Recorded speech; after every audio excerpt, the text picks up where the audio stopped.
It's just different.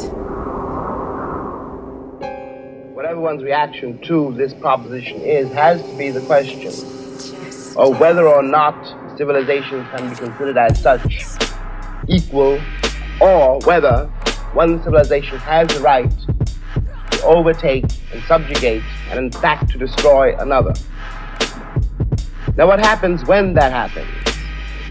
Leaving aside all the physical facts that one can quote, leaving aside rape or murder, leaving aside the bloody catalog of oppression, which we are in one way too familiar with already, what this does to the subjugated, the most private, the most serious thing this does to the subjugated, is to destroy his sense of reality. It destroys, for example, his father's authority over him. His father can no longer tell him anything because the past has disappeared, and his father has no power in the world. This means, in the case of an American Negro, born in that glittering republic, and in the moment you are born, since you don't know any better, every stick and stone and every face is white, and since you have not yet seen a mirror, you suppose that you are too. It comes as a great shock around the age of 5 or 6 or 7 to discover that the flag to which you have pledged allegiance, along with everybody else, has not pledged allegiance to you. It comes as a great shock to discover that Gary Cooper killing off the Indians when you were rooting for Gary Cooper, that the Indians were you.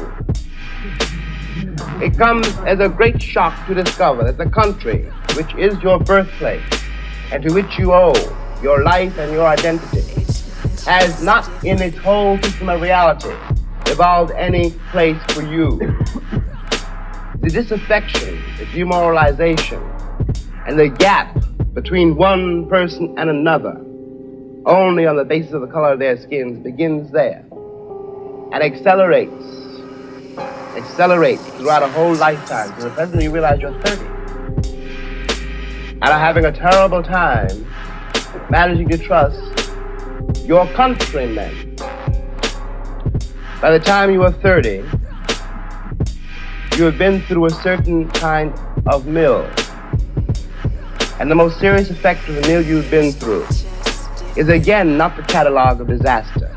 The policemen, the taxi drivers, the waiters, the landlady, the landlord, the banks, the insurance companies, the millions of details, 24 hours of every day, which spell out to you that you are a worthless human being. It is not that. It's by that time you've begun to see it happening in your daughter or your son or your niece or your nephew. You are 30 by now, and nothing you have done has helped you to escape the trap.